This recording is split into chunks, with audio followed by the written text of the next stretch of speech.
સુરત મનપા કચેરી ખાતે સફાઈ કર્મચારીઓ ઉપવાસ પર બેસી કાયમી કરવા માંગ કરી હતી। મનપા કચેરીએ સફાઈ કર્મચારીઓ દ્વારા કાયમી નોકરીની માંગ સાથે ધરણા શરૂ કર્યા હતા। ઉપવાસ પર ઉતરેલા કર્મચારીઓ નવી કાયમી ભરતી સાથે જૂના કામદારોને કાયમી કરવાની માંગ કરી રહી હતી। યોગ્ય જવાબ નહીં મળે ત્યાં સુધી ઉપવાસ પર રહેવાની કેટલાક કર્મચારીઓ ચીમકી ઉચ્ચારી હતી। અમારો એક જ મુદ્દો છે કે જે લોકોને તમે એક દિવસના ઇન્ટરવ્યૂ લ્યો છો અને એને કાયમી કરો છો, તો આ લોકો અમે બધા જ જે કામ કરીએ છીએ કામદાર, તો એ લોકો 6 થી 10 વર્ષથી કામ કરતા આવે છે રોજિંદા કર્મચારી તરીકે, તો એ લોકોને તમે કેમ ના કાયમી કરો? કેટલા સમયથી નોકરી કરો છો અને કેટલા કર્મચારીઓ તમારી સાથે જોડાયા છે?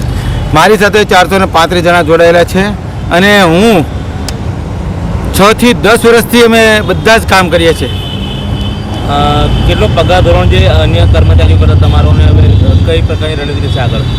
આ રોજિંદા કર્મચારી તરીકે આ અમને પગાર 3600 થી 3750 રૂપિયા આપવામાં આવે છે અને એ પગારમાં અમારું ગુજરાન પણ ચાલતું નથી।